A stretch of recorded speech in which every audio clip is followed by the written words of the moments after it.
filimkeena maanta wuxuu ku bilaabanayaa magaalo yar oo la yiraahdo Mujaan oo u jirta 4 saacadood magaalada weyn ee Seoul waxaana ku nool dad aad u tiro yar waxaana maanta ku soo biiray dadka deegaanka macallimad la yiraahdo Busami oo ilmaha yarka macallimad u noqonayso laakiin macallimadan magaceeda saxda Kim Young Ran ayaa lahaa dadka deegaanka halkaana ma oga arrinkaasi macallimadan waxay la soo kortay waalidiin aad u xun oo aad u dhibaateeyeen yaranteedii ilaa haatan ay qof weyn ay taana hooyadeed ayaa dhibaato ku wado lacag walba ay hesho ka qaadanayso lacagtaas oo ka soo shaqeysay shaqooyin aad u dhib badan hooyadeed ayaa lacag deyn ah oo 60 milyan gaaraysa ku soo qaadatay magaceeda markan Young Ran way ka daashay gudida ay gudaysa lacagtan tirada badan waxayna la gareysatay shaqo security ah kadibna waxay tagaysaa meeshii lagu qaaday waraysiga laakiin ninkii waraysiga qaaday Master Lee kama helay gabadhan CV-geeda kadibna isaga tagay meesha la ku leeyahay isla markaas ay xirfadeeda adeegsanaysaa kadibna weerarkiis ay ku soo qaadaysaa isla markuu dhici rabana hore ay ka qabanaysaa arrinkaas oo la dhacay Jermankii ka daawanayay kamerada kadibna Jermankii ayaa lawyerkii Lee ku amray inuu shaqada siiyo gabadhaani maalinteeda ugu horeysay ee shaqada ayay waxay ku arkaysaa kushiinka in miraayadihiisa ay wax ka qaldan yihiin mid hal lakab ay leedahay mid kalena waa laba lakab kadibna shaki ayaa galay inay kamera meesha ku qarsoon tahay isla markaas dhahda soo qabo ayaa gadaasheeda waxay ka maqlaysaa dhawaq isla markiina way soo jeesanaysaa badla kuya ayaana ku imaanayso waxayna ku leedahay maxaa sameynaysaa ayadoo ku dhahaysa cunto ay raadsanay kadibna badla kuya ayaa siinaysa noodles gurigan habeenkii xeer ayaa u yaalo 5 saac oo habeenimo wixii ka dambeeyo cid dhaqaaq loo ogol yahay ma jirto oo wala seexanayaa waxayna qolka isku baranayaan gabadhan yiraahdo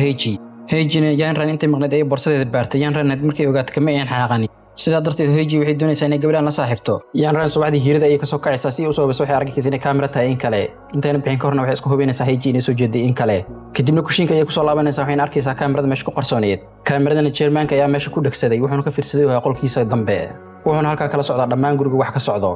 kameradan halka kaliya maahan ee kaamirooyin badan ayaa guriga ku jiro dhowr kaamiro oo kale ayayna arkaysaa kadibna Jermankii oo daawanayay halka uu baaqaysaa halkaas ayuu ku qoslayaa wuxuuna dhacayaa gabadhan sidii indhaargaad u tahay ee hore ugu ogaatay inuu kaamiro guriga ku xiran yahay Jermanka wuxuu ka tirsan yahay ganacsatada caanka ah wadanka kamarigiisana waxay soo saaraan noodlista baastada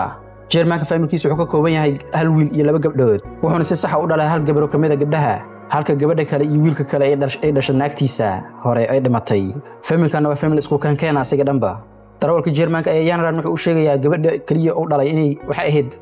droogiste iyadoo droogo iska soo badisan shil baawur ay ku geeriyootay wuxuu kale u sheegayaa wiilka inuu nacas yahay laakiin gabadha la yiraahdo Shen Yan ee professorad tahay qatarna ay tahay in la iska jiro inay taxadir samayso markay la kulmayso gabadhaasi Shen Yan waa gabar wax baratay bahalna ah mar walba waxay lagooniya ku haysaa Jermanka waxayna guriga u keentay badla kuyi si dhaqdhaqaaqiisa ula socotay wax walba sameeynaayo maadaama Jermanka uu duq yahay oo iska dhiman karo hadii naag u soo dhawaato oo la saaxiibna kale uu yeeshana ay dhaxalka wax iska bedelayaan dhibaatana ku naqanayso gabadhan Shen Yan waana sababtay Shen Yan una ogolaaneen in Jermanka hal naag u soo dhawaato Young Ran halkan waxay ka ogaatay dhimashada Jermanka inay faa'iido ugu jirtay Shen Yan gurigu markay u soo socdeen ayaa Jermanka darawalkii uu iska fasaxayaa sida darteed fursad ay waxay ka helaysaa Young Ran halkan waxayna weydiinaysaa sidoo kamerada meesha ugu xiray waxaan ku leedahay kaamirooyinka adaga meesha ku xiray Soomahan marka hore waxaan ku malinayaa shahaari oo doonayna gabdhaha guriga jooga inuu fiirsado laakiin marka ogaado musqulaha iyo meelaha khaaska inay ku xirneen kaamirooyinka sida ayaa ku ogaaday sida darteed waxaan u maleynayaa inay noloshaada qatar ku jirto aan iswardiyeynayso laakiin Jermanka uma jawaabayo waxaan kale halkan ka ogaanaynaa inuu una cunin raashinka ay u kariso badla kuwi maadaama ay ka socoto Shen Yan badalkeeda raashinka banaanka waxa uu keenay lawyerkiisa Master Lee waqtigan waxa la joogaa waqtiga shaqaalaha la fasaxi lahaa dhammaan lacagtooda ayaan la siinayaa iyo gunadooda si ay u fasax u qaataan dhammaan waa la fasaxayaa macallin lawyerkii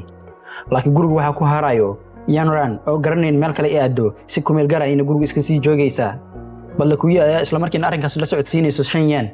Yan aad ay u caroonaysaa arrinkan maadaama ayna doonin Jermanka in hal haween u dhawaato marka Young Ran habeenkii way cashaynaysaa waxayna la cashaynaysaa Jermanka waxayna isla cunayaan noodles isla markaas ay albaabka la soo garaacaya Jermankan hore ay ku dareemayaan qofka ay tahay wuxuuna ku amrayaa Young Ran inay isqariso inay ka dhuumato isla markaasna albaabka ay u furayaa markuu albaabka furo Shen Yan wax kale ma dhahayso isla markii waxay bilaabaysaa inay baadi goobto Young Ran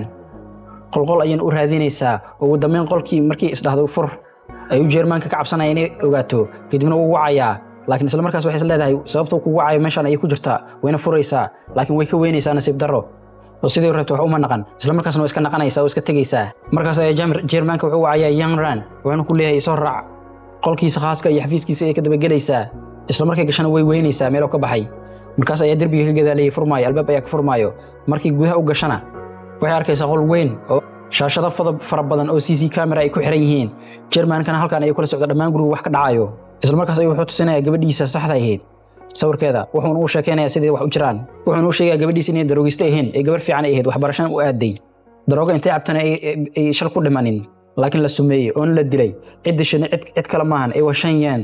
hadalka German-kan iyo Yanran uu ka yaabinayaa kamana filin arrinka inuu sidan isku bedelayo oo lacag darta familkan isku laayeen isla markaas German-ka qanad ayuu furayaa oo qasnad ku jirto qasnada ayuu furayaa kadibna lacag badan ayay ku arkaysaa iyo dahab fara badan oo ku jiro laakiin kaliya wuxuu ka soo baxsanayaa box series oo mush gees ka yeelay isla markaasna boxka ay horteeda keenaya boxku markuu furana Faranti ayaa ku jiraba waan iska fahmi kartaa Farantiga wuxuu yahay oo markaan German-ka wuxuu doonayaa inuu dhaxalka bedelo